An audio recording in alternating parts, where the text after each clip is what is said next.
Por desgracia, hemos visto en América Latina y en México en especial la corrupción de lo político. Y de eso hablaremos, pero no en las primeras clases, porque para entender lo que es la corrupción hay que entender ya un poco lo que es la política y dónde se corrompe y por qué se corrompe. Pero hemos llegado a extremos, ya límites. Mire lo que ha pasado en Brasil, donde los senadores de un Congreso Nacional como el brasileño, de los cuales el 60% está acusado de corrupción por haberse entrometido en recibir algún tipo de participación ilícita en el caso del Petrobras, que es nuestro Pemex en Brasil. O es decir, el 60% de los senadores están siendo en este momento objeto del Poder Judicial, acusados de ser culpables. Y ellos destituyen a una presidenta que realmente no ha cometido ningún tipo de crimen, ni ningún tipo de corrupción, sino que ha procedido administrativamente para que un fondo que se iba a perder en una distribución del presupuesto se utilizara en otro. Y todos están de acuerdo que eso no puede ser condenado. Sin embargo, como tienen mayoría, la han destituido. Es un caso extremo de corrupción, que los corruptos destituyen a una presidenta que en la juventud participó en un movimiento en la que ofreció hasta su vida. Al tener 19 años, entró en la guerrilla, fue torturada y llegó a ser presidenta con una línea clara ética y es destituida por los corruptos. Hemos llegado a la culminación de la inversión de la política. Pero esto no solo ahí, la Argentina está pasando lo mismo, le está pasando lo mismo en partes en Venezuela, y no hablemos de México porque ustedes ya lo saben, y entonces es muy importante a la juventud que se ponga a pensar qué es la política. Porque si la política se corrompe por naturaleza, entonces la gente decente y honesta pues no se va a meter en política. Pero entonces, ¿quiénes se meten en política? Los corruptos. Y después lo sufren los que dijeron: no me meto en la política porque es corrupta. Es decir, es un falso argumento. Habría que decir, ¿está corrupta? Bueno, el que tiene pretensión de honestidad tendría que participar para limpiarla. Pero si no lo hacemos, hay consecuencias. Miren, hoy en el diario sale la deuda de México en este momento es el 51% del PIB. O es decir, todo lo que producimos un año, la mitad no alcanza para pagar la deuda. Deuda que a su vez ha ido en gran parte al bolsillo de políticos que han sacado el dinero y lo han puesto en Estados Unidos, porque sale mucho más de México hacia las cuentas privadas de mexicanos en Estados Unidos que la deuda del Estado. Quiere decir que no solamente el Estado se puede corromper, no podemos corromper los ciudadanos, porque ya no guardamos en el país el ahorro, sino que lo ponemos en otro país que utiliza nuestros ahorros para sus beneficios y aún contra nosotros, porque también después miren las cosas cómo funcionan. O es decir, la situación es muy grave, pero yo pienso, y por eso la finalidad de este curso, que lo más grave es que los partidos políticos y los políticos no se sientan un poco a pensar ¿qué es la política? ¿Qué significa la política?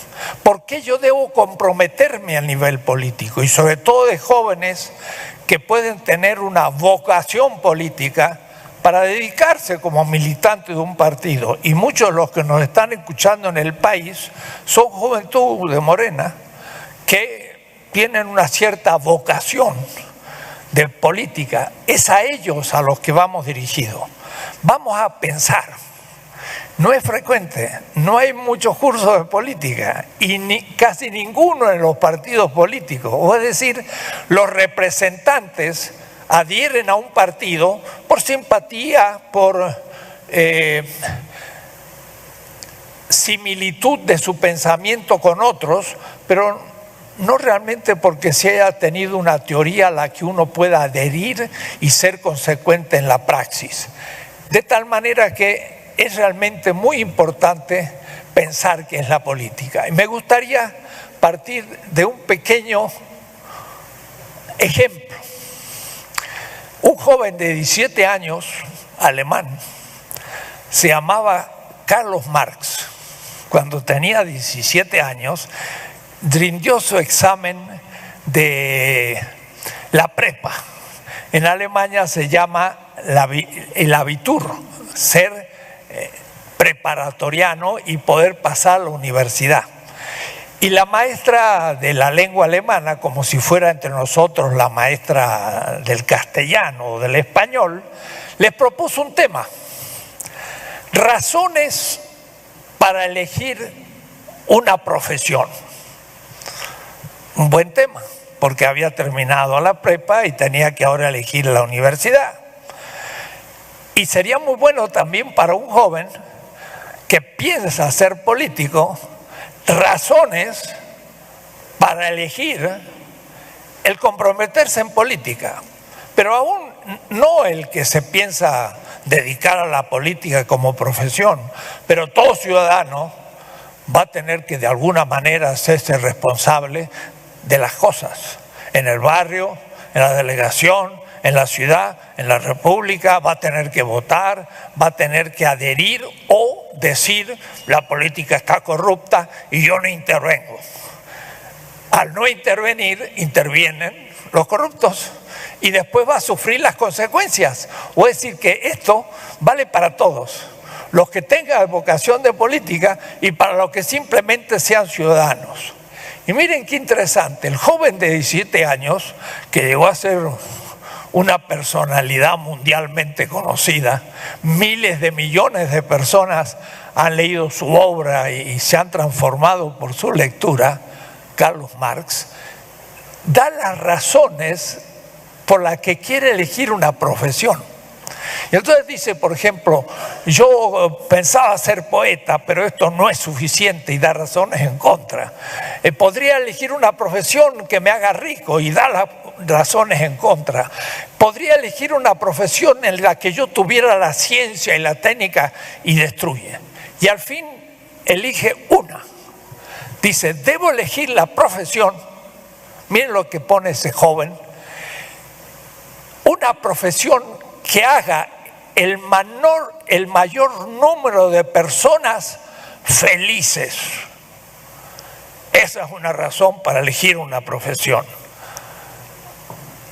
Interesante el joven de 17 años. Elegir una profesión en la que yo pueda hacer felices a mucha gente. No solamente yo y mi familia, sino a mucha gente. Esa sería una vocación fuerte. Y yo pienso que va a ser la vocación de política. El que tenga la vocación de ser un ciudadano o ser un representante algún día o político porque es de la juventud de un partido o simplemente porque es juventud. Este curso también va a estar abierto a otros jóvenes que escuchen, que no sean de un partido, sino que quieran informarse. Pues es una buena razón para elegir una profesión, pero más que eso, para dedicar la vida en aquella función que yo hiciera feliz al mayor número de gente. Vean ustedes, eso parece simple, pero no es tan simple. Para hacer feliz a un grupo de gente hay que cumplir con sus necesidades. no tiene que tener hambre, tiene que tener vestido, tiene que tener una casa, tiene que tener educación, tiene que tener los bienes, pero no solamente los bienes objetivos, los tiene que poder vivir y viviéndolo ser feliz. Esa sería la razón, y lo voy a explicar muy lentamente, por la que alguien podría elegir ser político. Mira, hay mucha gente que se mete en política para enriquecerse. Y ese es el problema. Cuando llega al lugar, pues corta el queso y se guarda para sí, porque lo que intentó fue la riqueza. O aún el encumbramiento de su persona, que los aplaudan, o el ejercer el poder como un líder que todo el mundo admire. Todo eso son cosas secundarias. Tendría que tener un objetivo: hacer feliz a la mayor cantidad de gente. En México más del 50% está debajo de la línea de pobreza de un gran economista que se llama Amartya Sen, el cual mide una línea en la que una persona es pobre si no tiene ciertos bienes necesarios. Bueno, por ejemplo, en Bolivia tenía 30% de pobres y ahora tiene 15%. En Bolivia hay menos pobres, pero en México, en el último sexenio, y ahora se ha seguido, se pasó de 40% a 45% y estamos con un 50% de pobres. Vamos aumentando, pero la pobreza, o es decir, pareciera que los políticos no se ocupan de la felicidad del pueblo, sino, por desgracia, de su propio bolsillo. Entonces, hay que tener muy claro esto al comienzo de estudiar qué es la política, porque cuando el sistema se corrompe, y sobre todo se corrompe también el sistema jurídico, o es decir, los jueces, o es decir, en el caso de Brasil, los senadores que juzgan a la presidenta. Cuando la propia justicia se corrompe, es como cuando una persona le da el SIDA. El SIDA es un sistema inmunológico. Cuando hay una enfermedad, actúa el sistema inmunológico y mata a la enfermedad y uno sigue bien. Pero si alguien me ataca al sistema inmunológico, cuando me ataca una enfermedad, ya no tengo yo respuesta porque mi sistema defensivo, que es el inmunológico, está enfermo. ¿Y quién va a salvar al sistema inmunológico? Nadie. No hay un sistema inmunológico de un sistema inmunológico. No hay. ¿Qué le pasa a esa sociedad? Entra en una crisis espantosa. Y eso es lo que nos está pasando. El Poder Judicial mismo, que debía castigar a los corruptos, está corrompido. ¿Se acuerdan de aquella película La Ley de Herodes? La Ley de Herodes es una clase de política extraordinaria. Y también la que últimamente se ha dado como película. Sería bueno tomarla en el curso y hacer una discusión teórica sobre la dictadura perfecta, que es otro tipo de corrupción. Bien, empecemos entonces, y quiero que ustedes se hagan cargo de la pregunta: ¿qué es la política? ¿En qué consiste la política? Parece algo muy simple, pero es una cosa muy compleja y hay que tenerlo muy claro para poder empezar a cumplir con esa función. Mire, un gran líder y mexicano dice: la política es un noble oficio. Al decir un noble, significa que es un oficio ético, es un oficio propio del ser humano, honesto, no es corrupto, pero eso es ya una visión positiva. Y explicarlo un poco, es la esencia de la política. Esto al revés, es la esencia de la política. Y el político sin ética es un mal político, es un corrupto. Miren ustedes, No solo la derecha se corrompe, también se corrompe la izquierda. Y la corrupción de la izquierda es el burocratismo. El socialismo real entró en decadencia por el fenómeno del burocratismo. En Venezuela mismo hay que luchar contra el burocratismo. Quiere decir que cuidado, porque no por tener una posición crítica del capitalismo, de la derecha, del liberalismo y del neoliberalismo, ya hemos adoptado una actitud ética. Puede que nos corrompamos de otra manera, y más, puede que estemos corruptos y no nos hemos dado cuenta, porque no sabemos qué significa como poder, qué es el poder político. Me interesa, porque van a ver ustedes la relación entre la ética y el poder político, y ahí va a estar la esencia ética del poder. ¿Qué es el poder? Para la modernidad, desde Hobbes en adelante, debo decir que debo incluir a Lenin también de cierta manera, y a gran parte del marxismo-leninismo y muchos otros, es el ejercicio de una cierta dominación. Max Weber dice, el poder es, miren lo que dice, dominación legítima ante obediente. Es contradictoria, tendríamos que explicarlo porque es uno domina al otro, pero esta dominación es legítima.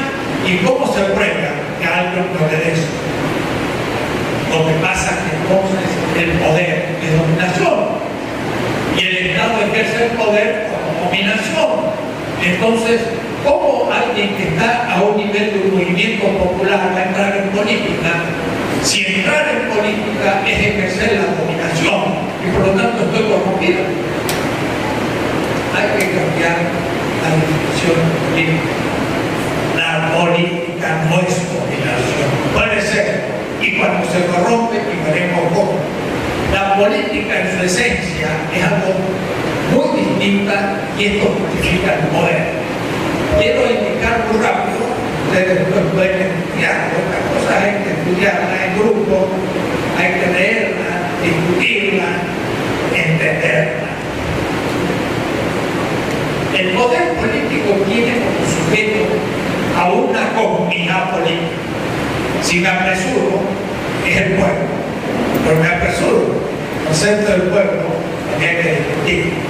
Puede decir que no lo ejerce una persona, lo ejerce una comunidad.